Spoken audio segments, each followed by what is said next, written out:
Thursday the 6th will be Francesco Marullo's Garofalo Fellowship Project opening. Wherever you are. Oh, there you are.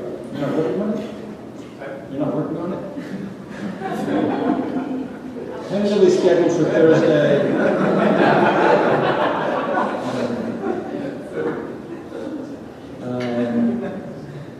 So it is very nice to be finally able to welcome Martino Stierli to UIC, as we wanted to get him here for a while. Since 2015, Martino has served as the Philip Johnson Chief Curator of Architecture and Design at the Museum of Modern Art, where he oversees a wide range of programming, special exhibition installations, and acquisitions. I think he's also responsible for a number of exciting exhibitions, one that I just saw in the 60s there. Martino received his PhD in 2008 from the ETH in Zurich, where his research led to his first monograph, Las Vegas in the Rearview Mirror, The City in Theory, Photography, and Film. From 2012 to 15, he was the Swiss National Science Foundation professor at the University of Zurich's Institute of Art History, where he focused on architecture and media. His curatorial projects before his current role at MoMA include The Architecture of Hedonism, 3 villas in the island of Capri, which was included in the 14th Architecture Biennale in Venice, and the International Travel Exhibition, Las Vegas Studio, Images from the Archives of Robert de Venturi and Denise Scott Brown. In addition to his book on Las Vegas, Martino also authored a book on Robert Venturi's 2-year tenure at the American Academy in Rome in the mid-1950s, and has published essays on topics including Mies van der Rohe's use of photomontage, which we will see something from tonight, the relationship between Dadaism and avant-garde architectural montage, modern architecture and urbanism in Brazil, Ron Koolhaas's Delirious New York, and urban photography in Edward Boucher's books. He has written extensively on contemporary architectural practice, including work on Herzog Demeron, the recent global boom in high-rise building, and the architecture of Johnston Mark Lee. And I have to say, before I met Martino, I hated him for all of this. You know, I was also invited by Mark and Sharon to do their monograph. They said, oh, here's an essay that Martino Stierli wrote for us. I said, oh yeah, right, I'll look at this. That's pretty good. What does this guy do? And I looked at it, it's got all the same interests, and it's like published everywhere. And I'm like, I'm going to really hate this guy when I meet him. And it turns out Martino's a really nice guy. So, nothing to do about it. Thank you for having all those ideas before me. His scholarship has been recognized with a number of prizes, among them the ETH Medal of Distinction for Outstanding Research, the Theodore Fisher Prize, and the 2011 Swiss Art Award for Architectural Criticism. Martino was a fellow at the Getty Research Institute in Los Angeles. In addition to the University of Zurich, he's also taught in Basel and at the ETH. Martino's work on image and architecture is among the most historically informed writing on the topic that we have. And as we celebrate our 50th anniversary, it's a topic that we've been unconsciously channeling as well in the form of the 2 faculty exhibitions that have engaged that topic this year, the presentation of Mark Linder on images at a faculty seminar, and a series of book anniversaries and launches that we've had so far this year. So Martino is our perfect long-awaited guest to help us situate that shared preoccupation. Please welcome Martino.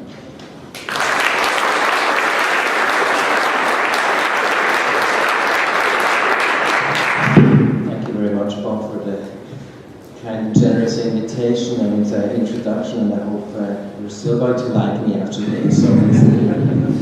So you did ask me to talk about this project that I've been working on for a while, montage and architecture, which is actually a project that I've been pursuing for many years and which will finally come out in the form of a book called Montage of the Metropolis with Yale University Press next year. And so what I'm presenting is a part of one of the chapters which focuses on Mies, which again I have been thinking about for some time, and in which I felt was particularly adequate to bring here to Chicago. And many things are probably familiar to you, but I do hope that some things will maybe nevertheless be thought-provoking.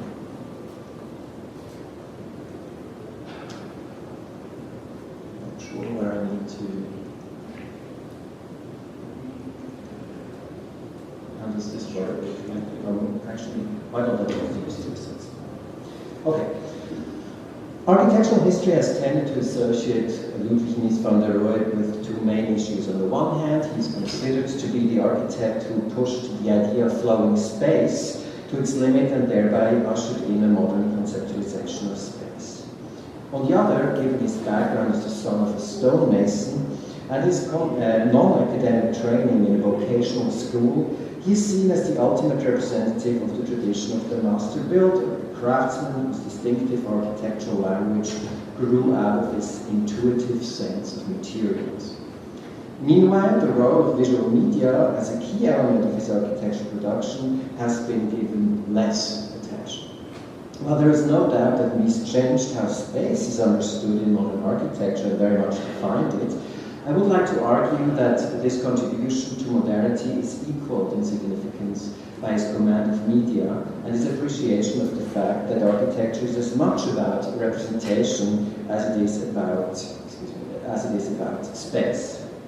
Mies's fundamental rethinking of the problem of space is essentially mediated and performed in and by the image.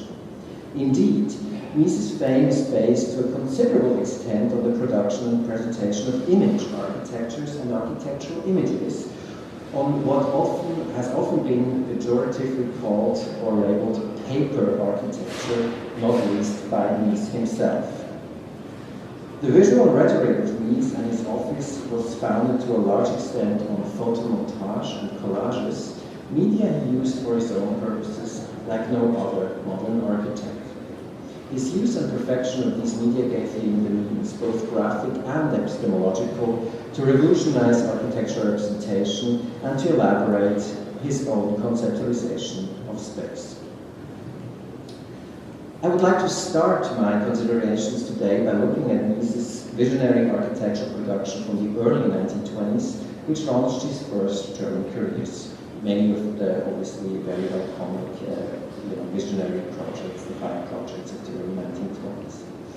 Mies experimented with photomontage at an even earlier age. His first photomontages date back to 1910 and were produced for a competition for a Bismarck monument that can you see here. However, a clear shift of intention in his use of the medium can be discerned from the early 1920s onward, starting with his famous project for the Friedrichstrasse skyscraper. From this time on, Mies would make frequent use of photomontage. It served him both as a device of architectural and spatial research and for the representation of his architectural ideas.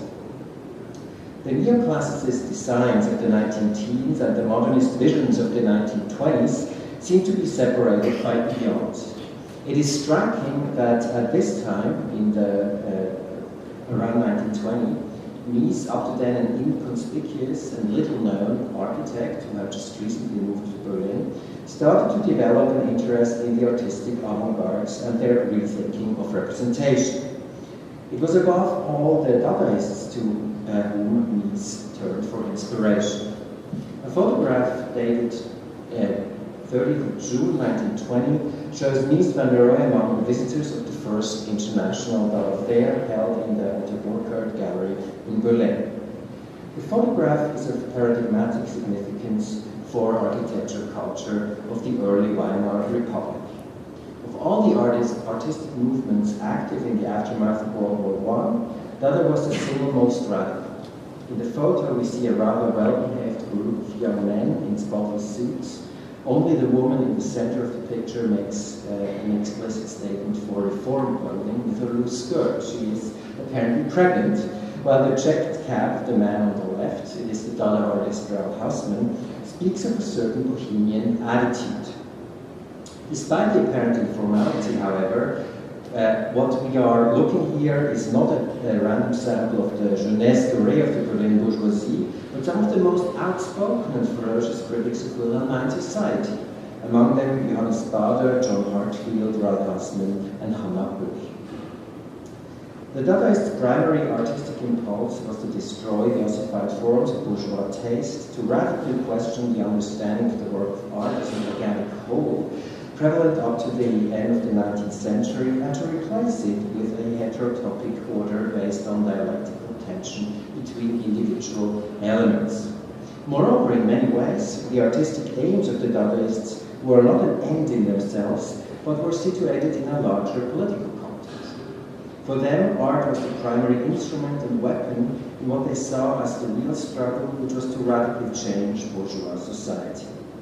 Various slogans at the first International Dada Fair exhibited the movement's primary anti-bourgeois impulse. For instance, a poster with a portrait of a screaming John Heartfield read, quote, "Down with the arts, Dada is great, and John Heartfield is its prophet, down with bourgeois spirituality," end quote.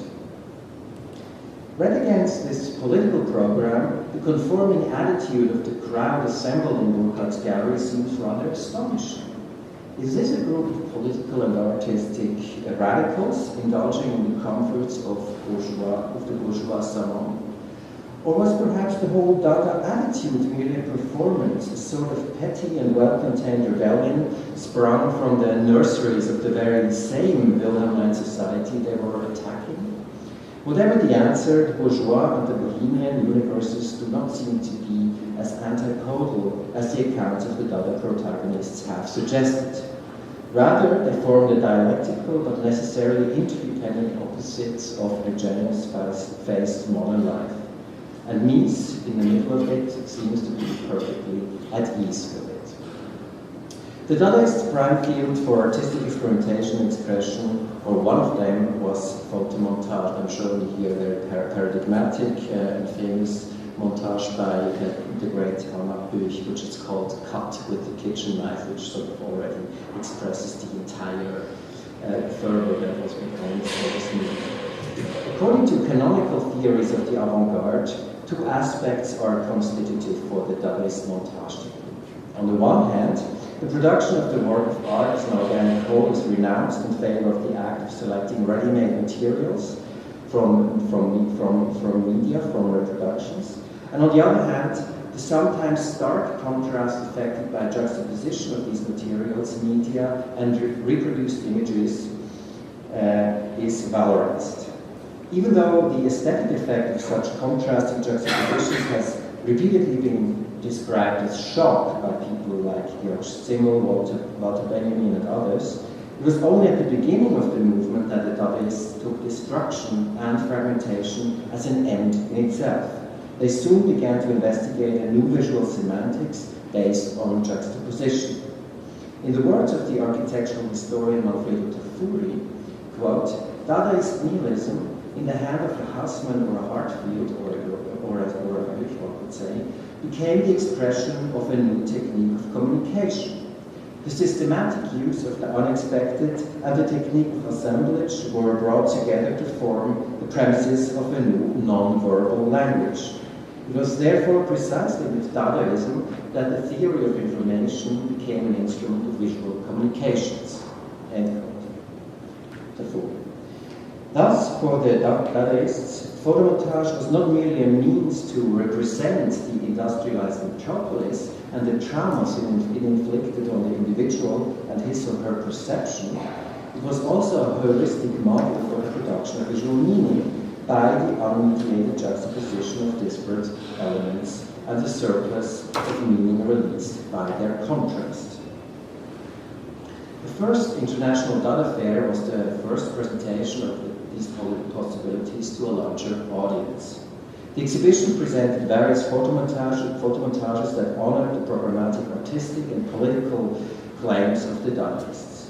And I would contend that the profound transformation in Mies's architectural language that took place exactly at this time or shortly afterwards was a direct consequence of his confrontation with Dadaist pictorial writing. Only through Dada did Mies learn to understand and apply photomontage as an epistemological tool that could produce a visual meaning far surpassing what earlier architectural visualizations had accomplished by means of manipulated photography, and that he had practiced himself from the 1910s onward, as we saw earlier. How then did Mies apply the Dada lesson to his architectural representations? Unlike the heterotopic and fragmented handicap space in Dadaist photomontages, such as Büch, Mies's Friedrichstraße photomontages do not break up the image space, but remained committed to an illusionistic perspectivalism. In contrast to his own early montages for the Bismarck monument, however, the dialectic principle is now applied purposefully in order to produce a strong pictorial assertion. Rather than integration into the context, these visualizations seek an overt display of difference between project and urban context. This effect is particularly evident in the model photographs of the glass skyscraper, a project that was evidently inspired by the competition for the skyscraper at Bahnhofstrasse, but which Mies worked on without a commission or a designated site. In these model photographs, the strategy of juxtaposition is exaggerated to the point of caricature. Even though they are not photomontages in the proper sense, the images embody the strategy of embedding the project in its urban context while being in fundamental conflict with it, a visual logic that is diametrically opposed to the integrated aesthetics of the earlier designs for the Bismarck monument. The photograph places the skyscraper in a row of characteristic Wilhelmine houses, quite obviously to emphasize the tension between the old and the new, between the city and the project. The doughy appearance of the plaster model houses seems to refer less to the real architecture of the metropolis than to expressionist stage sets such as Hans Poelzig's designs for Paul Wegener's film The Golem from 1920. And of course the expressionist sort of upbringing of Mies has been theorized by the people before me. Set against the skewed bulk of the houses, the translucent skyscraper appears almost as a sacred vision of light, a monstrance in the constricted space of the historic city. In contrast to the translucent volume, the row of houses is not executed as a three-dimensional model, sorry, that was actually but as a two-dimensional backdrop in the spirit of a film set, which becomes particularly evident over here, where you can really see this complete depthlessness of this set.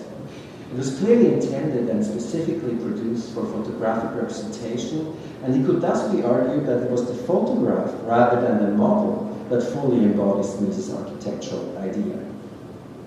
Mies seems to satirize the traditional modeling material of plaster by using photography to represent it, the high-tech medium of photography being a suitable means to represent the high-tech model and the idea of architecture. Mies's montages related to the past and at the same time cast a shadow to the future. His meticulous approach to setting his skyscraper visions against the traditional city seems to suggest that he was striving for a synthesis rather than a mere polemics or a tabula rasa. Why does he not just show the projects by themselves, but why does he go at such length at showing his visionary projects within the context of the given city? His montages went beyond the disintegration and fragmentation of the traditional image of the city and instead proposed something entirely new. Aesthetic rupture was considered not the problem, but the solution.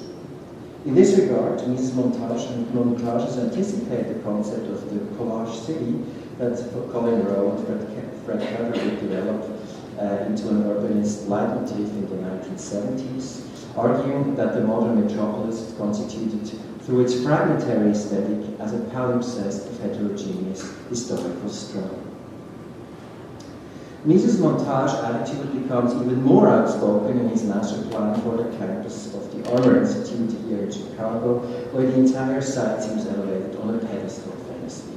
The relationship of all these projects and buildings to their context consists in what Robin Evans has called being at odds with it.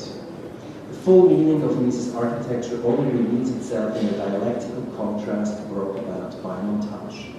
Mies's montages take a stand against the image of the chaos of the metropolis by importing the logic of photomontage into real urban space. The objective is to introduce zones of transcendental detachment.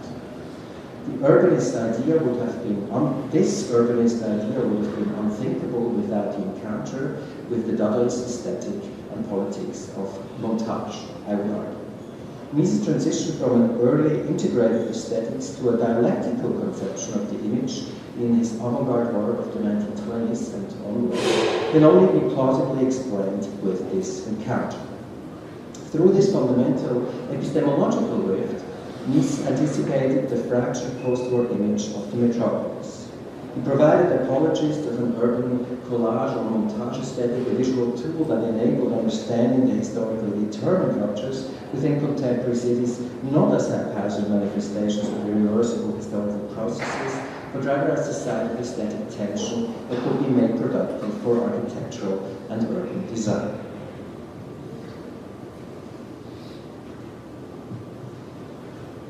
From these brief considerations of Mises' avant-garde urban projects of the early 1920s, I would like to now turn to his second American career. And I would like to start out by looking at this equally famous photo montage. It shows an interior perspective of Mises' unexecuted project for the Chicago Convention Hall of 1953. The montage is divided into 3 horizontal layers, almost in the fashion of an abstract painting.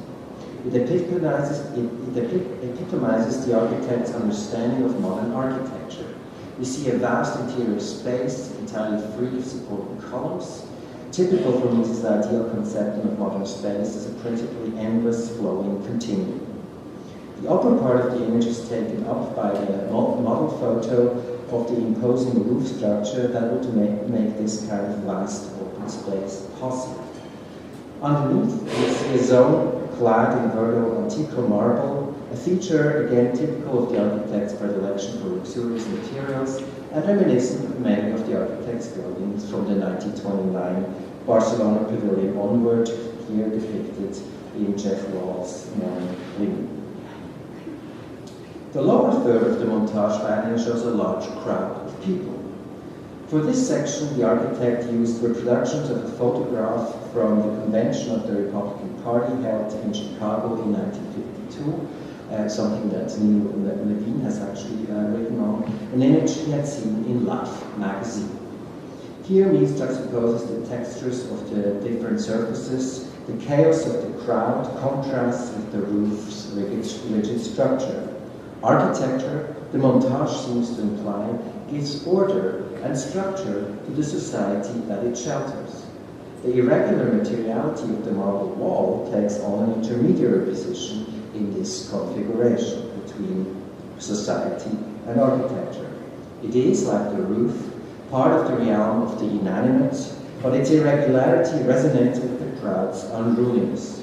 It is as if the multitude animates the wall, making the building not just an abstract and distant object, but one deeply involved in the political process itself.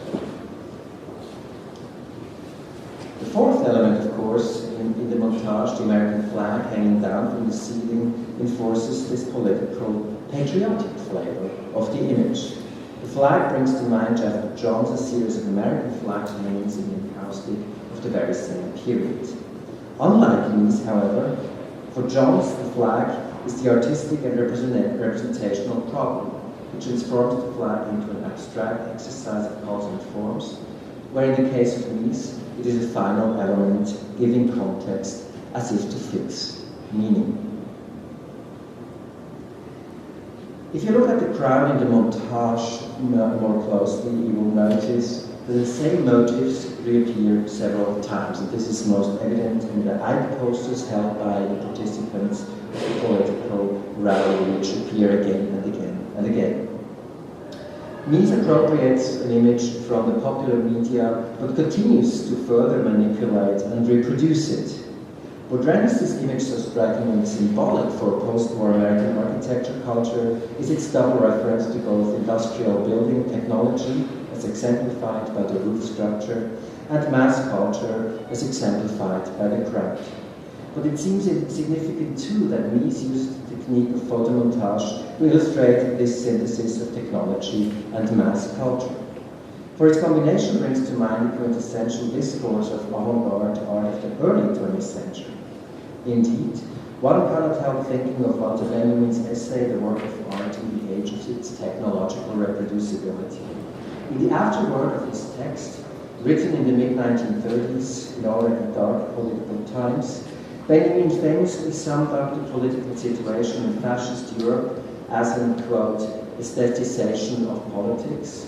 Sounds familiar?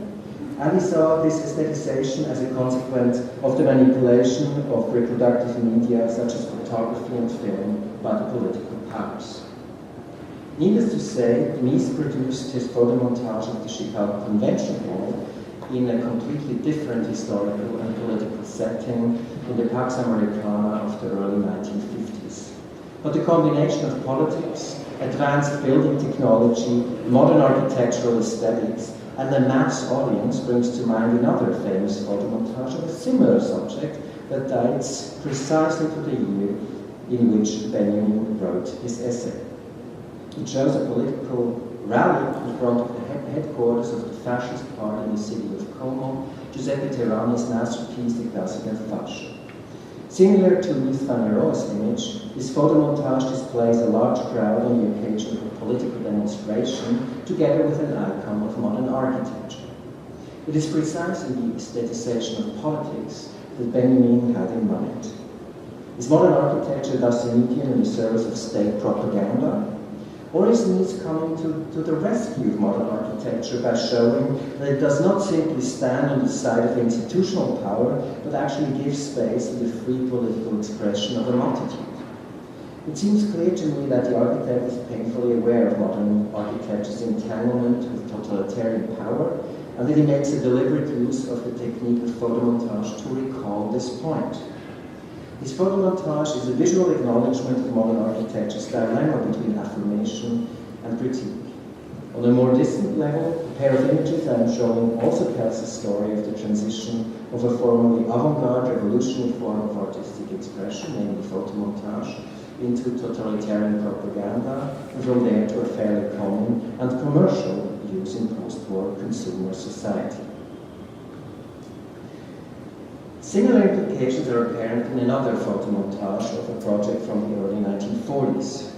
This image too shows a large interior space built this time as a near shelter of the architect's conceptual project of a concert hall in the foreground. Suffice it to say that this structure shown here is not one of Mies' own buildings, obviously, but the interior of an aircraft planned by the industrial architect Albert Kahn. This space where the bombers that would fly their airstrikes against Nazi Germany were assembled.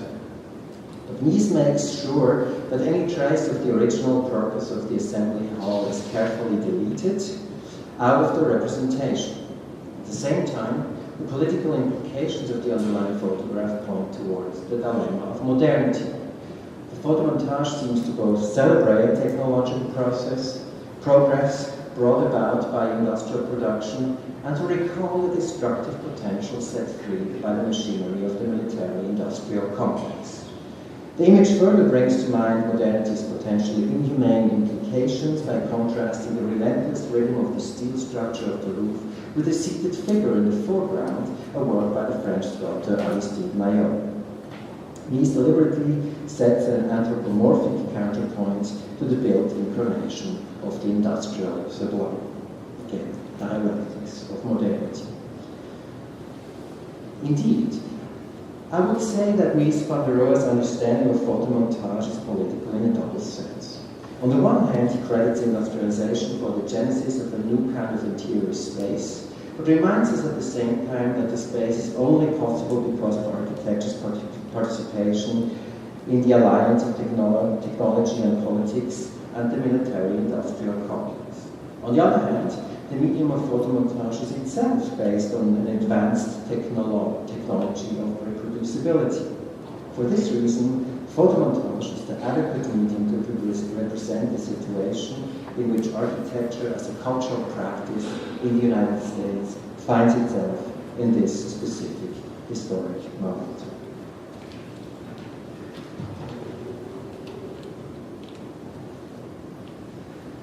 Let's now turn to what seems a diametrically opposed use of montage in Mies' practice. Against the politically charged imagery of the montages we have looked at so far, The photomontages Mies produced for the private vacation house of the residents in rural Jackson Hole, Wyoming, seems suspiciously harmless. Although unexecuted, the project holds a special place in Mies's oeuvre. It was his first American commission after leaving Nazi Germany in 1938. Late. The image shows an outlook from an elevated perspective above a river onto the surrounding mountain landscape seen from the prospective interior space. This space is only defined by the large horizontal window in the back and two cruciform columns in the foreground. Its sole purpose seems to be to frame the imposing landscape. The wall has been transformed into a window. The domain of opacity is replaced by complete transparency. Against the all-encompassing panorama of the sublime landscape, the architectural designs reduced an almost invisible perceptual device. It is as if we, the observers, were standing in the inside of a camera and looking out. The Resin House photomontage is a striking example of how image and space are interrelated in Mies van der Rohe's architectural thinking. The issue addressed in this image is obviously not the treatment and character of interior space, but the relationship between interior and exterior spaces, or, more specifically, the way the landscape becomes an integral, in fact, dominant part of the architectural design. What, however, is the nature of this exterior space, and what does it tell us with regard to Mies's architectural thinking? It is significant that the interior perspective looking north exists in two versions, but these feature a decisive difference. The first, preliminary version of the photomontage exhibits a picturesque alpine landscape. Its main features are the creek that runs through the middle of the photograph, the scattered trees, the wood cabins, the bridge, and other traces of human inhabitation and activity, all of which is surrounded by a mountain chain in the hazy, distant background. This photomontage is based on the ready-made use of a photograph of the actual site of the building that the architect had received from the client in preparation of his design. In contrast, the second version of the perspective shows a dramatically altered scene. The scenery no longer corresponds to the actual site of the project building. Rather, it is a majestic view of the distant Grand Teton mountain range. The representation leaves out almost any trace of human activity and reduces the foreground to an absolute minimum. It is zoomed in on the imposing rock formation that pushes the horizon line to the upper edge of the image. If the scenery in the preliminary montage addresses the notion of the picturesque, one would say this image recalls the sublime. And I believe that the notion of distance is fundamental for the way Mies treats the exterior in this second visualization. And I would contend further that this treatment of nature is characteristic for late modern civilization and its discontents. Distance implies detachment from everyday life and powerlessness at the same time to engage beyond mere observing. It is the aestheticization of the world in the renunciation from politics.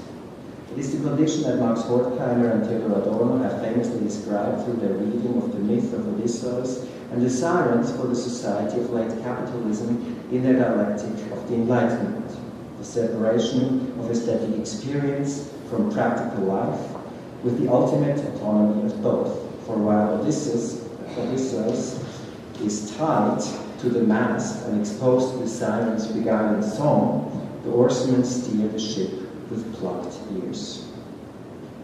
The Resin drawings represent this discomfort and alienation with respect not to the modern metropolis and all that it entails, but to nature, which itself was increasingly becoming a cultural fabrication of an urbanized society. Already in 1976, Manfred Tafur again postulated exactly this, arguing that in Mies's houses, quote, nature was made part of the furnishings, a spectacle to be enjoyed only on the condition that it be kept impalpably remote.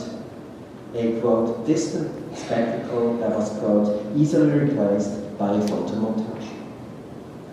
It should not be forgotten that the clients for this house, the Resers, were not only trustees of the Museum of Modern Art, but perfect representations of an affluent, rather wealthy, rapidly urbanized American society whose members saw nature not primarily as an economic resource, but as a site for recreation and leisure.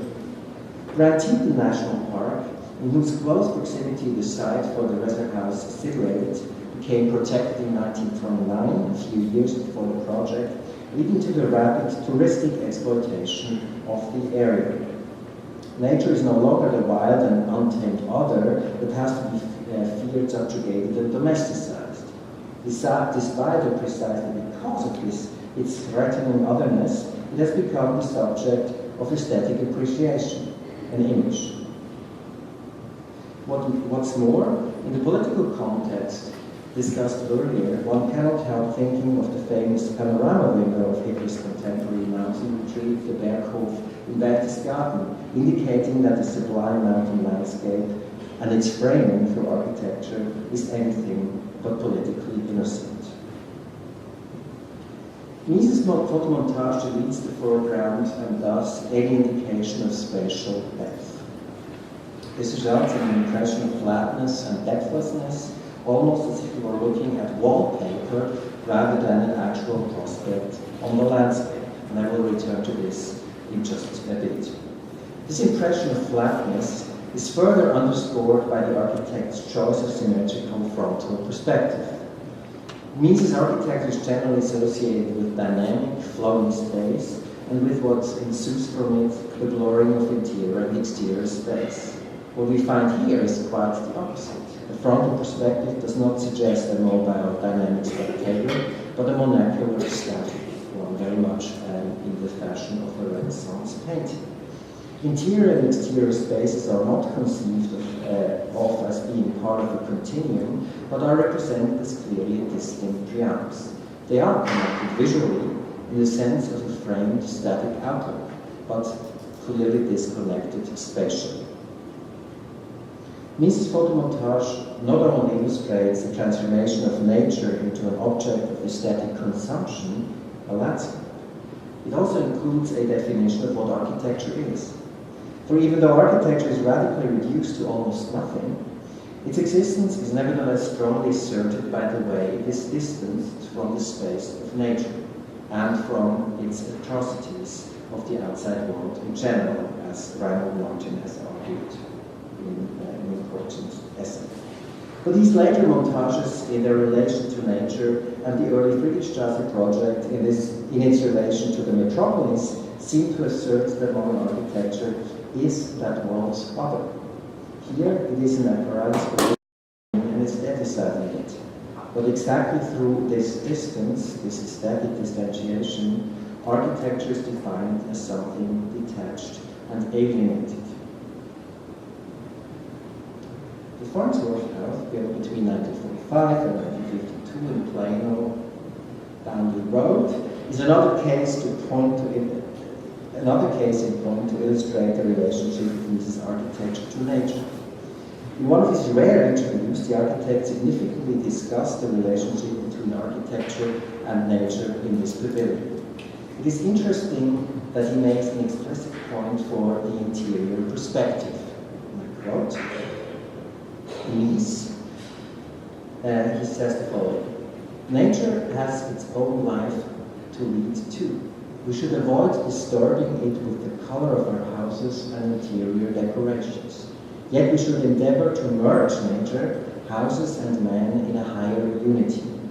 If you regard nature through the glass walls of the Farnsworth House, it is given a deeper significance than if you are standing outside. In the first case, more of nature is expressed. It becomes part of a greater whole. I think that's an extremely significant quote, and I want to tell you why. It is significant with regard to the Reser House project as well. In the architect's point of view, it is precisely a transformation of the real space of nature into its two-dimensional pictorial representation as seen through the window that gives it meaning, or what he calls deeper significance. The depthlessness of the image, paradoxically, is the prerequisite for substance. Interestingly, this understanding is largely congruent with modernist image theory, and in particular with Clement Greenberg's discussion of the flatness of the image.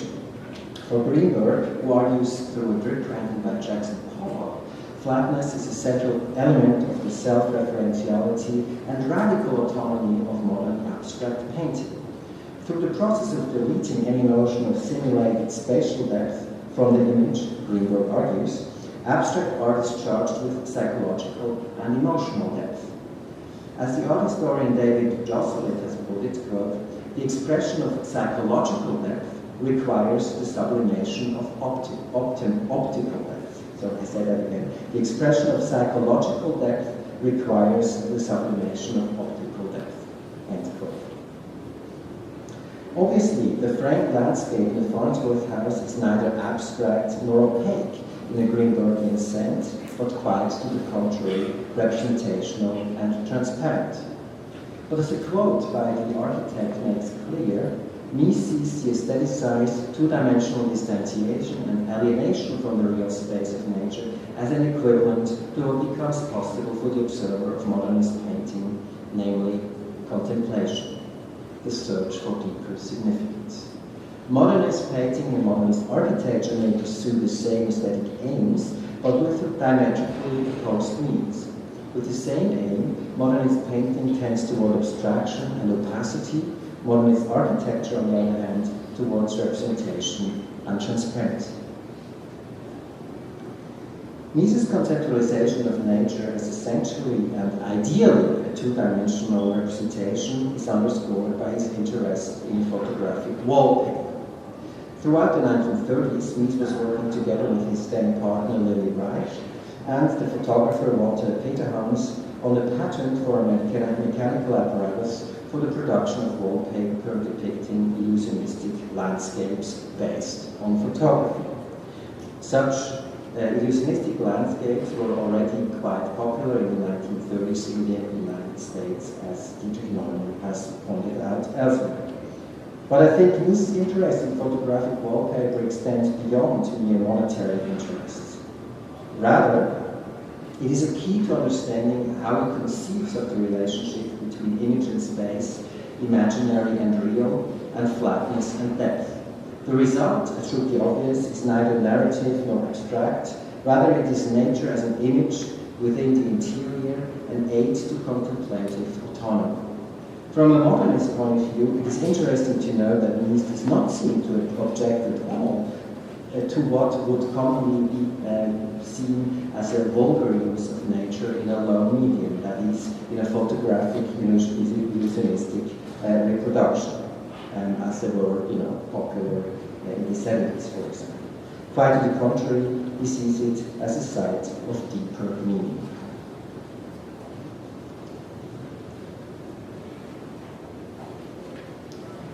Let me conclude with one last photograph that I already showed at the beginning that may help us sum up my argument. It shows Mies toward the end of his life in his Chicago home. In the background we see paintings and collages by Paul Schwitters and Paul Klee neatly framed in the walls. It's remarkable that Mies, at this time the most influential and successful living American architect, preferred to live in a traditional brownstone house rather than a building of his own design. In this regard, the photograph suggests that Mies doesn't practice what he preaches. But it is also relevant for understanding how space and image relate in his architectural thinking. The wall moldings of this traditional home permits the display of the abstract, flat, planar arrangement of artwork that is in fact no longer possible in his glass spaces. First of all, for practical reasons. There are hardly any walls left to hang pictures on, but more importantly, for conceptual and aesthetic reasons. Where a new spatial order has already been installed, a visual representation of that spatial order is no longer necessary nor sensible. It would lead to an aesthetically unbearable tautology. After all, avant-garde artists in the early years of the 1920s had sought to overcome perspectival space and they proposed a new spatial order based on fragmentation and disjunction using the tool of montage. If their experiments can be seen as pictorial utopias, by the 1920s architects were trying to translate this utopia into reality.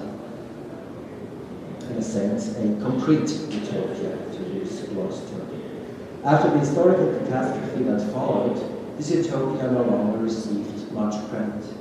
The pictures exhibiting this utopia could only be displayed, domesticated, and commodified in their frames as mementos of a distant past. The space of utopia has been reduced to an image on the wall, kept in frames at a distance.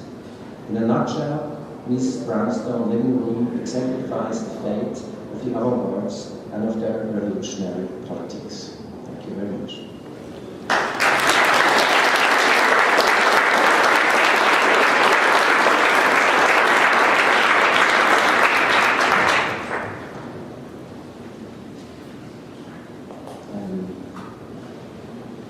I'm happy to answer questions if I can, if there are any, or receive comments.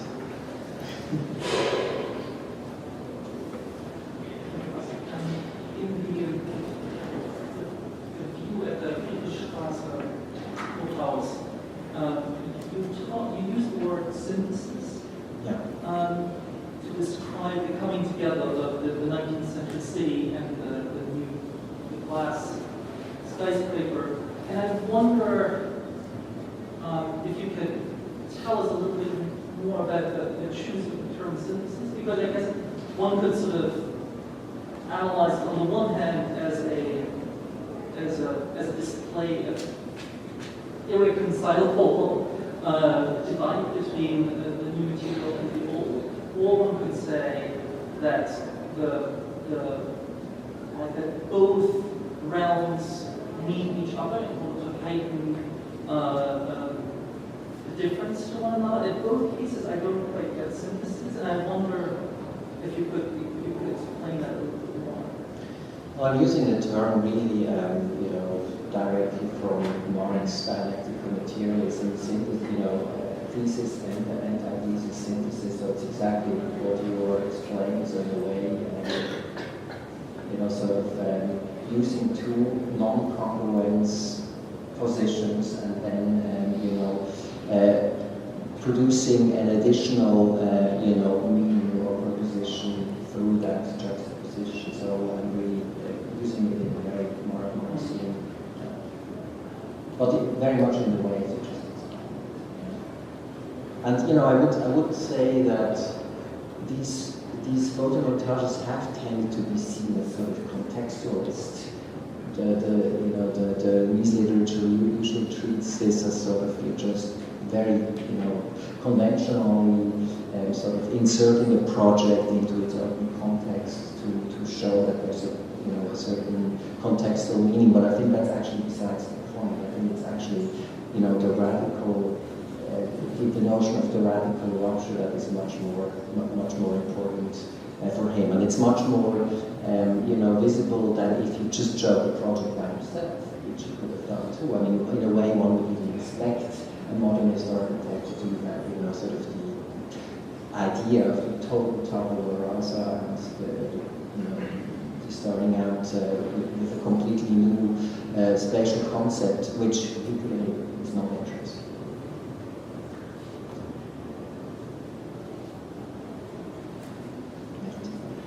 Thank you very much. I was wondering if you could contextualize Mies somehow through medium specificity / autonomy. And I'm asking that because you showed the color which made into that modernist autonomous piece by Greenberg, whereas the Dadaists could rather be seen as precursors to intermediate approach. And so I'm wondering how that idea of medium specificity could fit or not. It's a very, I think, important question, and I would say, what I try to show sort of in this two focuses on the, pre-war 1920s architecture versus the post-war is that there is really a rethinking of Nice's architecture is precisely in this way. I think the early work is very much not interested in needing specificity, but the post-war work becomes more and more, as I was trying to argue, distanced from any political sort of, understanding or interpretation. And I was trying to make the argument, of course, the Greenbergian argument of the artistic autonomy and medium specificity is also a complete withdrawal from art, from any political meaning. And I think, that is what happens to Nice's thinking in the post-war period too. But I think he's very aware of it. I think he's completely aware. It's an important question. What do you think about medium specificity in the photo montages?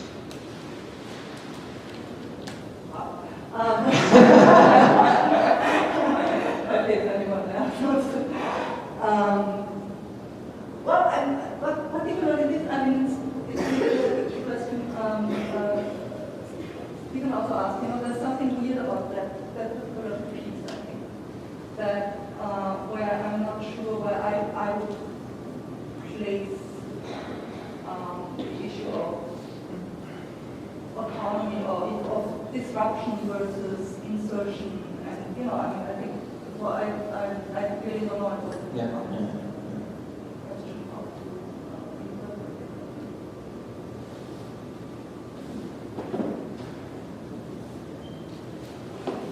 Is that the argument in a similar way that Colby had situates the Corbusier and speaks of the image as somewhere between avant-garde and modernist, which sort of hedges the bet, And is that the fate of architecture? And it can go fully on the side of that sort of critique and where it's implicit as well. Well, I guess, in the end, that is probably the argument to which I think is correct for Nice. But I do think, it's important to keep in mind that, I'm trying to show, as a historian, I'm trying to show Nice as, an agent, but at the same time as, somebody deeply immersed in the society that he lives in, and that, is reflected in his work. And I do think there is a fundamental difference between his avant-garde practice of the 1920s and his modernist practice of the post-war period. And I think, the political implications that I've tried to address are exactly, in this rupture. I'm not sure Colomina makes exactly the same argument for Corbusier, actually. I think she doesn't, really address also Corbusier is a completely different story. She doesn't address so much the historical rupture of the Second World War and its implications and the rise of post-war capitalist consumerism. I would argue. Is there a role for photo montage after 65? Obviously, right? Obviously, there's, of course, one should also talk about the 60s super studio archigram, all these people where there's a renewed attempt of, making photomontage a productive force as an epistemological tool, as I've called it. So yes, absolutely, I do think that. And I would also say that, Kohlhaas does it in Delirious New York, where he uses actually postcards and in literary strategies of montage to develop an argument. So yes, I do think that there is a postmodern history of photomontage that is relevant. Can I ask really on question? 2 points. One, I always believe that the power of these two images, Mia's, was that the fact that these images were able to represent represent the condition of production of the new metropolis that was rising in Berlin. So basically the detachment of the glass skyscraper was, let's say, not so much for the material composition, but actually by the fact that that was kind of concrete and glass versus bricks and, you know, kind of a normal windows.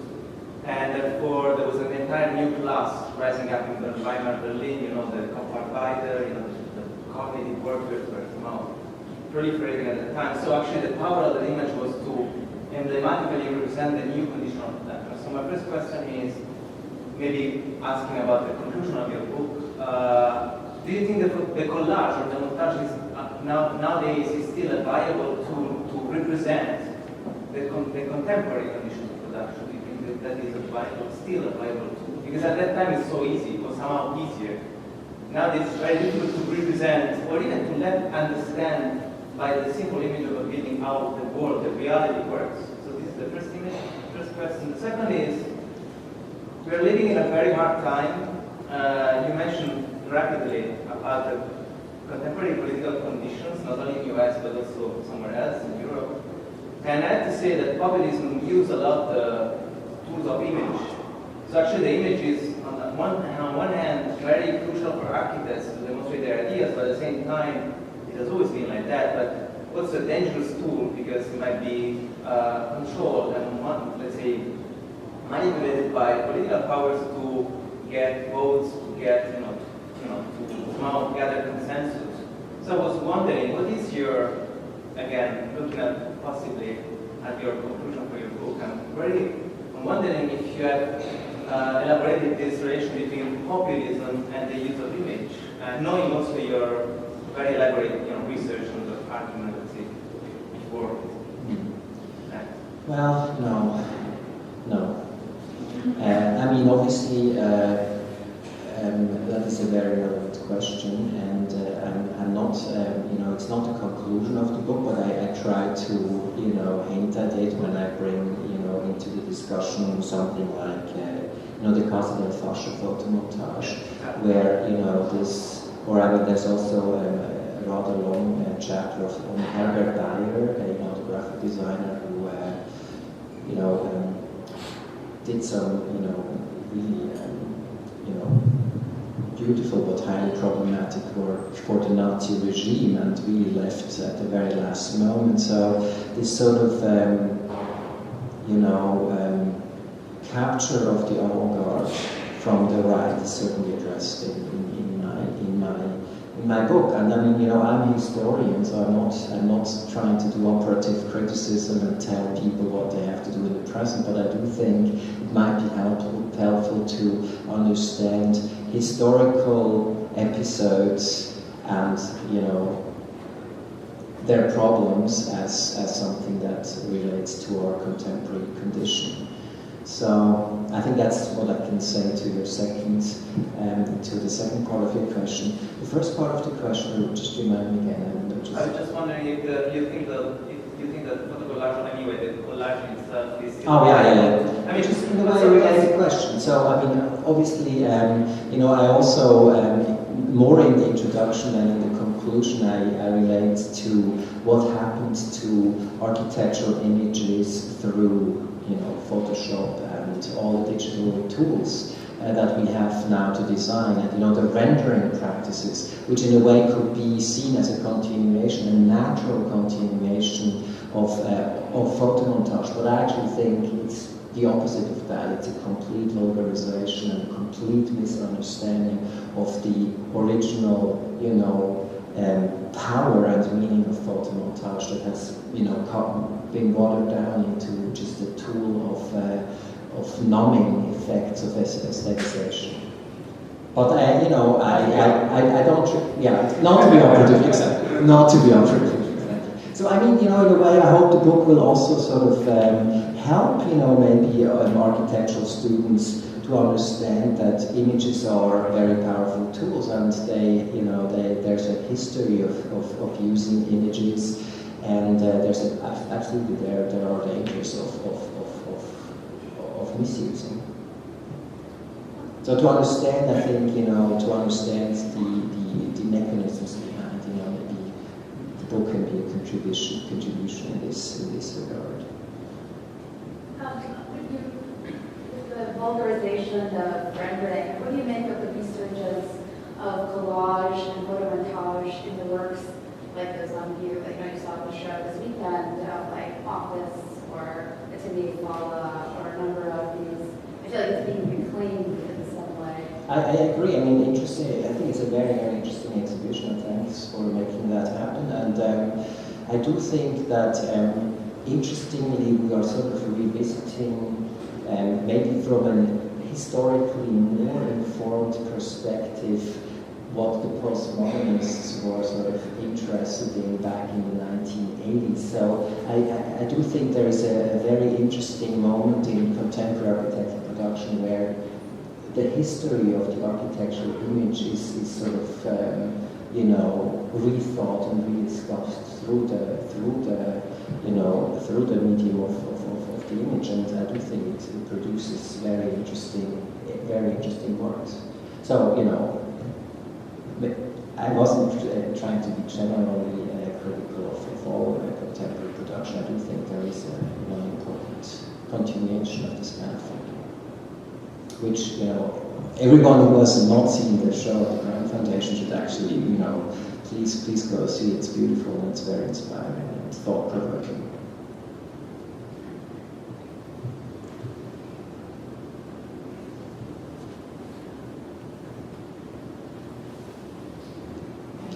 Thank you very much.